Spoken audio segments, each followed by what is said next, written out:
Saudara, Badan Meteorologi, Klimatologi, dan Geofisika mengungkap alasan hujan makin sering terjadi di sejumlah wilayah Indonesia pada akhir tahun ini.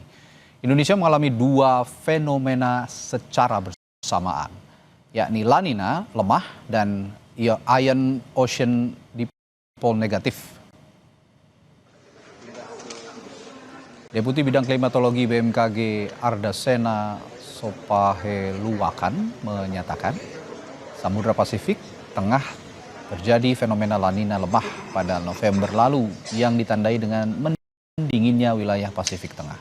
Lalu fenomena Indian Ocean Dipole atau IOD negatif yang terdeteksi di Samudra Hindia sebelah barat yang menyebabkan lautnya lebih dingin dibandingkan Samudra Hindia sebelah timur atau dekat dengan Indonesia.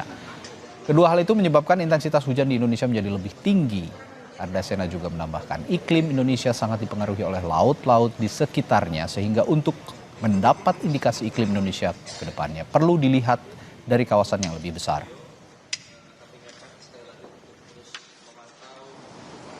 Saat ini keadaan cukup spesial, yaitu kita sedang mengalami dua fenomena secara bersamaan. Di Samudra Pasifik saat ini terjadi fenomena La Nina lemah dengan indeks sebesar minus 0,77 pada akhir bulan November yang lalu. Itu ditandai dengan mendinginnya wilayah Pasifik Tengah, itu warnanya kebiruan, dan juga Indian Ocean Dipole negatif dengan indeks minus 0,83, di mana di wilayah Samudra Hindia di sebelah barat itu lautnya lebih dingin dibandingkan Samudra Hindia sebelah timur, atau lautan Samudra Hindia yang lebih dekat dengan wilayah Indonesia itu lebih hangat.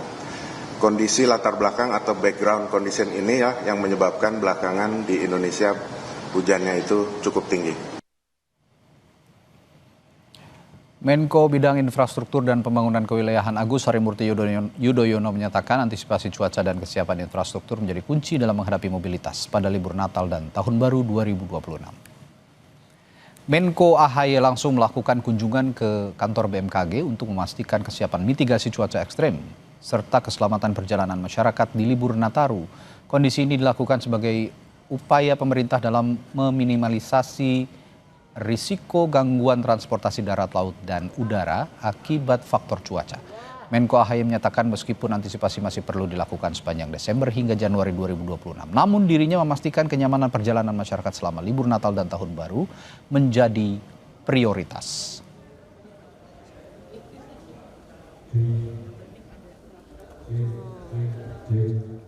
Apa yang perlu kita ketahui dan sekaligus antisipasi terkait dengan cuaca yang kita harus pastikan agar perjalanan masyarakat ini tentunya didahulukan faktor keamanan dan keselamatan, dan juga tidak lupa faktor kenyamanan selama masa Nataru.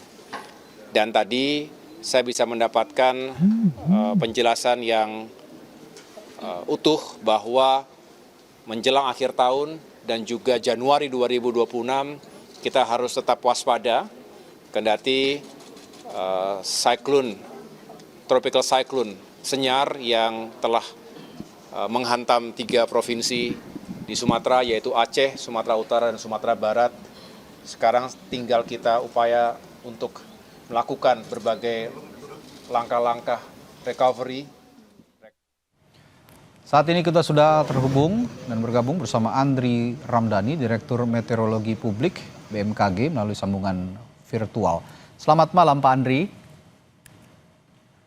Selamat malam Mas Redi. Baik. Selamat malam Kompas TV. Baik.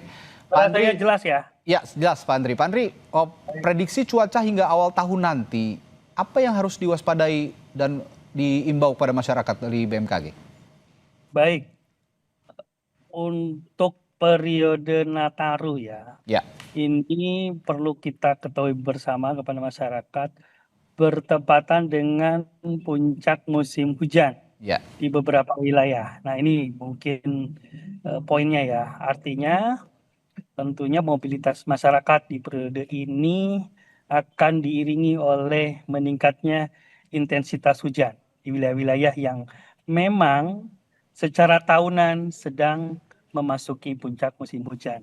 Apalagi kami sampaikan juga tadi dari sisi anomali iklim, saat ini sedang di timur ada La Nina lemah dan juga di barat sedang iodin negatif. Artinya selain monsun yang background utama ya monsun Asia yang menandakan periode musim hujan, juga ada peningkatan curah hujan dari kedua anomali tersebut, baik yang di timur di Pasifik maupun yang barat di Samudra Hindia. Demikian. Baik, Pak Andri. Radi. Iya, Pak Andri, sepanjang tahun ini Indonesia ini kan mengalami seperti kemarau basah begitu ya, musim kemarau tapi hujan masih tetap turun, sehingga itu yang koreksi kalau saya salah menimbulkan atau memunculkan cuaca ekstrim. Nah, bisa Anda jelaskan dengan bahasa yang sederhana kepada masyarakat, dibandingkan dengan cuaca ekstrim yang terjadi pada kemarau basah kemarin, dibandingkan dengan sekarang yang cuaca ekstrimnya lebih intens dan curah hujannya lebih tinggi, itu dampak yang muncul kepada masyarakat terutama yang saat ini sedang menjalani libur Natal dan Tahun Baru untuk mewaspadai adanya bencana alam. Bagaimana, Pak Andri? Betul, sepanjang tahun 2025 ini kita dihadapi adanya curah hujan yang ekstrim ya di beberapa waktu yang lalu. Contoh di awal tahun di Maret 2025 juga sekitar Jabodetabek itu curah hujan sangat-sangat tinggi.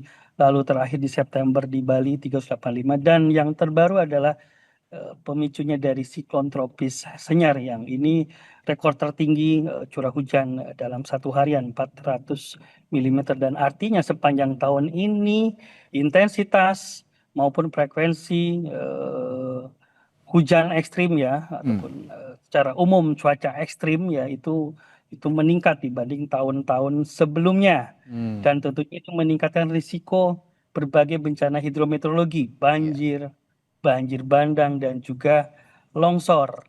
Artinya kita menghadapi tahun yang cukup berat dibandingkan tahun-tahun sebelumnya. Oke. Demikian Mas Radi. Artinya begini Pak Andri, apakah di tahun-tahun berikutnya kita akan mengalami siklus yang serupa setiap tahun dan terjadi di akhir tahun? Siklus serupa pasti iya. Jadi di Indonesia itu kan mengenal hanya dua musim. Musim kemarau dan juga musim hujan. Musim kemarau biasanya di bulan-bulan Juni, Juli, Agustus. Musim hujan puncaknya di Desember, Januari, Februari.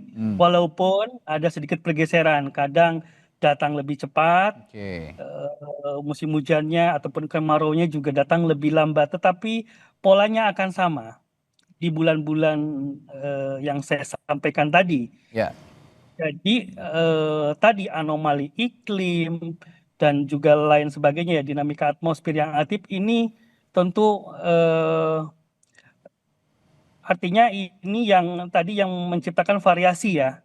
Nah, kadang lebih tinggi intensitasnya ketika itu musim hujan atau ketika misalkan El Nino, kadang kemaraunya lebih panjang. Nah, tapi secara pola itu tetap patternnya seperti itu Mas Radi. Ya, BMKG juga sempat mengutarakan atau menginformasikan Indonesia ini di akhir tahun ini dan juga awal tahun 2026 dikepung 3 bibit siklon. Nah, mungkin juga bisa dijelaskan kepada masyarakat awam begitu. Apa bahayanya bibit-bibit siklon ini sehingga kita harus benar-benar waspada dan bisa dijelaskan karakteristik masing-masing siklon ini bagaimana Pak Andri? Baik, jadi siklon pun atau bibit siklon di wilayah Indonesia ada musim-musimnya Mas Radi dan pemirsa semua ya. Misalkan musim di utara. Nah, utara itu biasanya dia aktif dari bulan Mei hingga Desember. Termasuk yang kemarin Senyar kan di utara Indonesia tuh. Ya. Itu kan terjadi di November kan. Nah, Mei, November.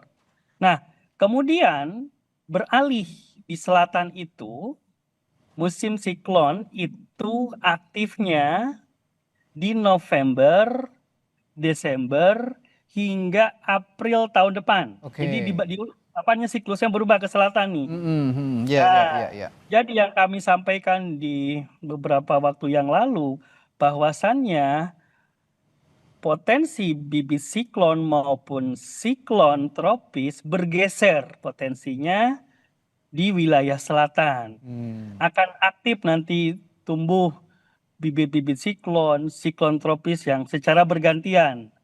Oke. Namun saya tahu dulu ya, jangan khawatir, BMKG Baik. dengan ribuan sensor yang tersebar di wilayah Indonesia, radar cuaca kami memantau 24/7. Bibit siklon maupun siklon itu kita bisa deteksi H-3, bahkan H-7. Oke. Jadi contoh, misalkan yang saat ini sedang aktif, siklon tropis Grand, Ya. saat ini ya kita announce siklon tropis Grand. Itu kan kita pantau dari mulai bibit itu 5 hari yang lalu. Oke, Dan jadi terus, sudah bisa tampak begitu ya?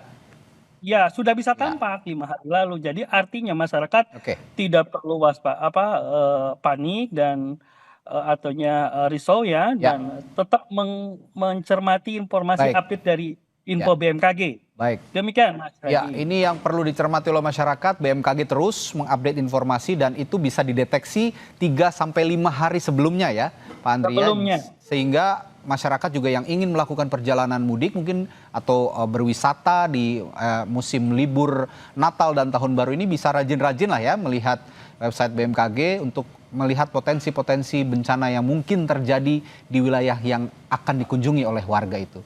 Baik, terima kasih Pak Andri, informasi yang sangat berharga di musim liburan Natal Tahun Baru di tengah cuaca yang sepertinya semakin ekstrim semakin hari sampai awal tahun depan.